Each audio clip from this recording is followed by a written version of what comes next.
and then maybe he goes and visits one or two places.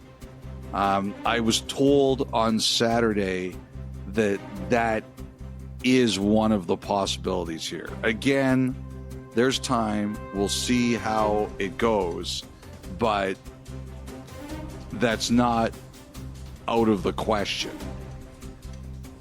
To which my reaction was, if this happens after July 1st, it'll give you something to do early in the month, Kyle, aside from change diapers. Yes, exactly. Just flip over your Rolodex. I'll start making calls. You could enjoy the beginning of your summer.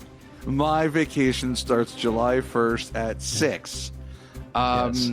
Because I think, and again, nobody's confirming this, but I think the Maple Leafs were offered like one of the meetings too, and another team told me it was kind of funny to them because they're like, why would the Maple Leafs, like, what possibly could be the benefit of a meeting between Marner and the Maple Leafs? They already know everything about each other.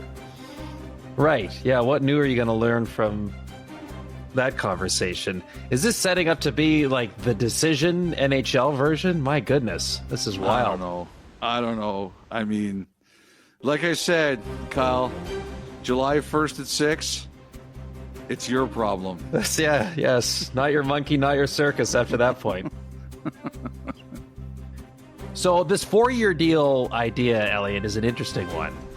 Because now, I guess in theory, it would be a lower AAV than if he was going to sign on for 7 years somewhere. I don't know about that because he's still a UFA, right? Right. I don't know that. I don't know. Just that, you know, he's 28. In theory, if he did that, he could do another deal at 32. But I'll tell you that a few teams heard it this week. Now, again, we'll see. But I think it just shows you that at this time, like Isaiah Thomas, who taught me so much when I was breaking in, he always said, around the draft, everybody lies. Okay? And I've always remembered that. There's so much out there. You have to be so careful. And, you know, like I'll say this week, like when I'm going on radio or I'm doing the pod, you have to be, I've been warned, you've got to be so careful. I've reminded myself, better than saying I've been warned. You have to be so careful in the choice of your words because this is the time of year where everything becomes, it just spreads like wildfire, right? It just spreads. So, you know, I think that every piece of information that gets shared, every bit of morsel that comes out, and I've heard a lot of things that are completely at odds with each other. I've heard one team say this, I've heard this, or one team or person say I've heard that, and it's completely opposite of the thing I just heard 10 minutes ago. So it's a big challenge.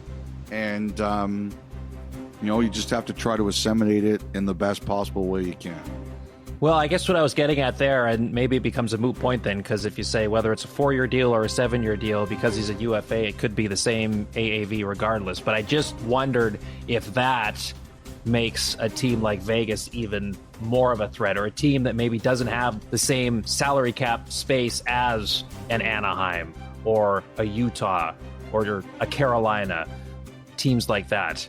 They would like to bring him in the fold. I still think the number's pretty big. It's not like he's going to be signing for 4 times 8, Kyle. Well, no, and I wasn't going there at all. But I just thought, I don't know, 11 or 12 instead of 14. That's the only thing I was wondering. I don't know. Like, I still think it's going to be a pretty big number, but we'll see. It's another example of all the stuff that's flying out there around Marner. It's going to be a crazy 16 days. Crazy.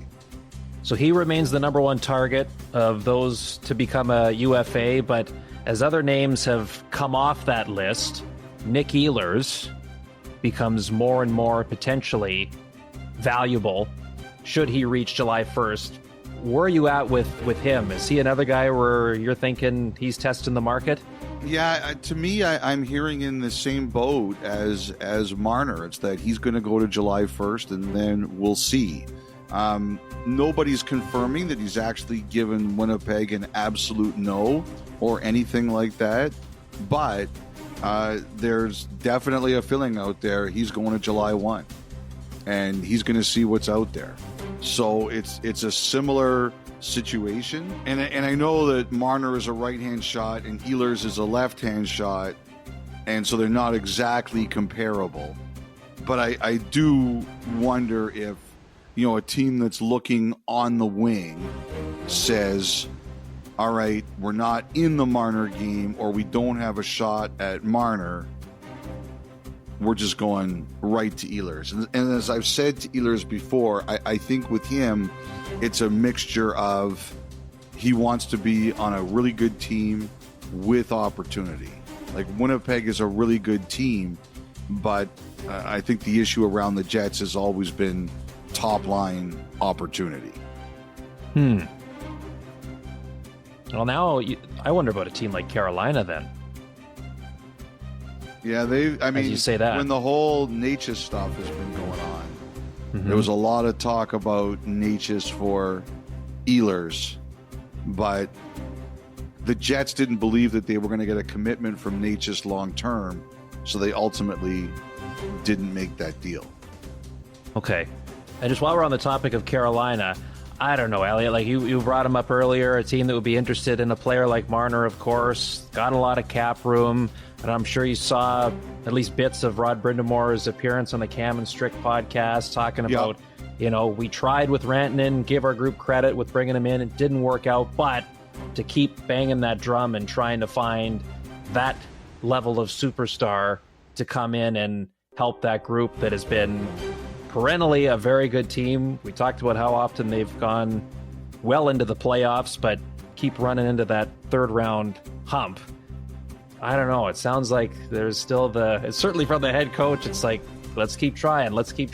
Oh, and I imagine the front office is thinking the same thing. I think that's totally true. I think they absolutely want to be in the Marner game. No question about it. Zero doubt. I know some of his teammates have suspected, the Leaf teammates have suspected that Marner's going to go west, but that doesn't mean you don't try, right? Yeah. And go west is just a clean break from it all? Clean break from it all, yes. All right.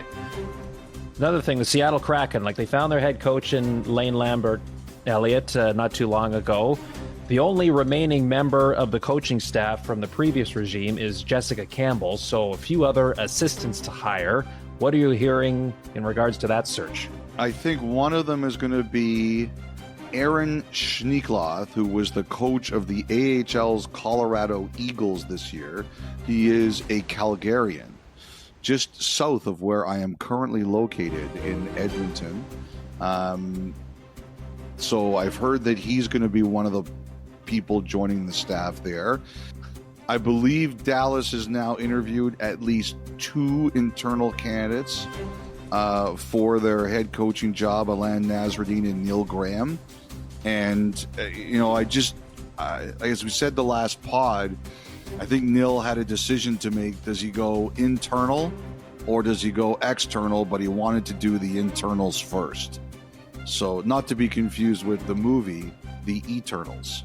So it's internal before external, and I don't know how many internal guys. I heard at least 2, like I said, Nasreddine Graham, and we'll see. And someone did confirm to me what I mentioned on a previous pod is that